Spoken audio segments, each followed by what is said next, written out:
Beth talked about several different executives that got pulled up from the various DHS operating components and are now in these executive positions. The same thing actually happened at TSA. And then TSA made an absolute power move and pulled somebody from a different part of the federal community. I believe it was the Department of Transportation.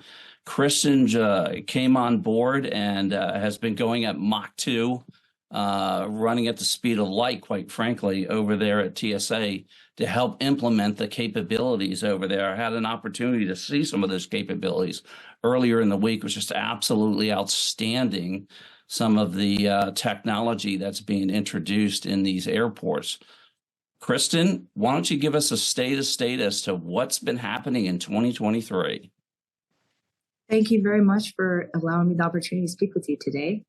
At TSA, we continuously focus on supporting our frontline operations, as you alluded to improve travelers' experience and strengthen the security.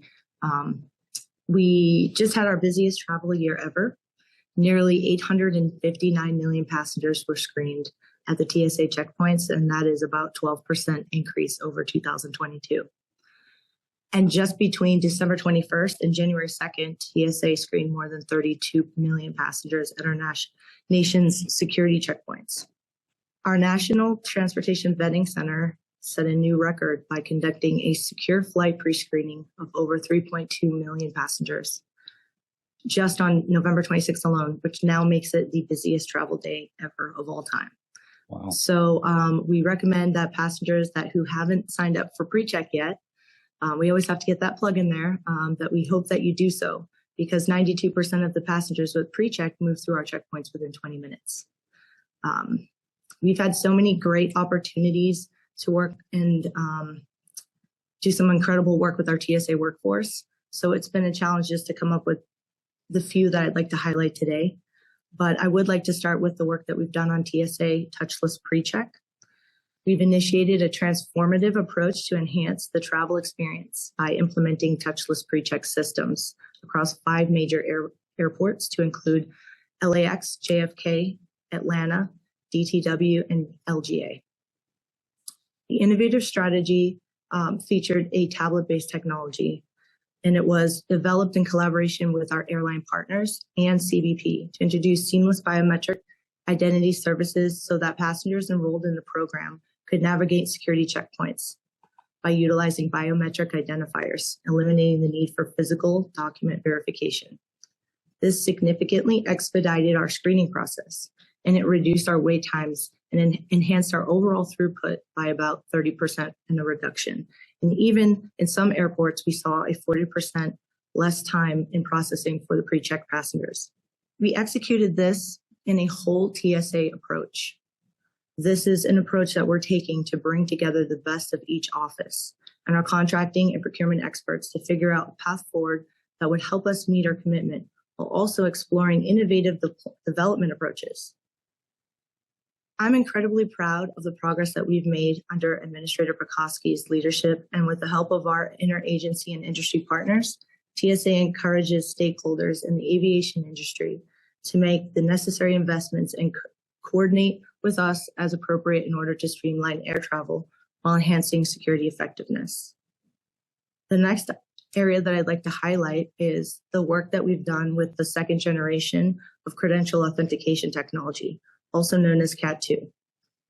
TSA partnered with small businesses to develop a minimal viable product in just 10 weeks by integrating commercially available components that would include kiosk, tablet, camera, and government furnished software.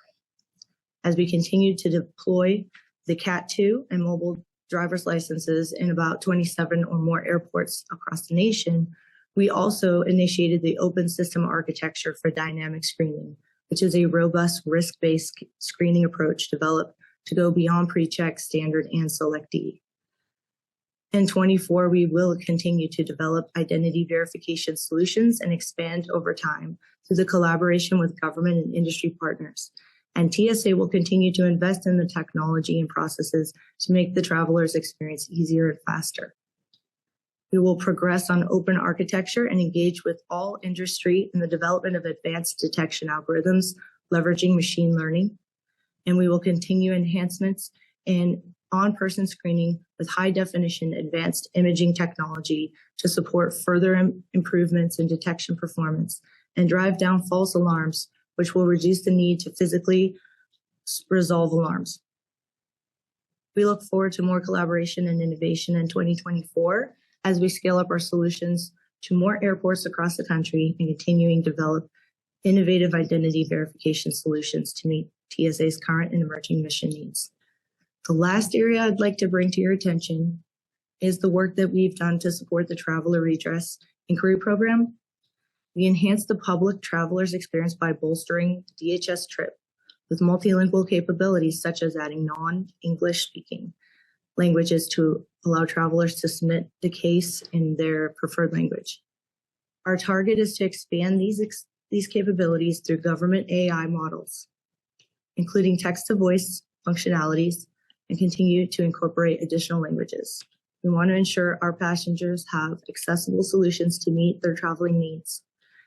And I would just like to add that none of these accomplishments would be possible without the approach we have taken across TSA. The way that we've brought together our key players, offices, and partners to the table, we look at how we can tackle these new challenges. We are one TSA, and that is a huge factor in why we are so successful.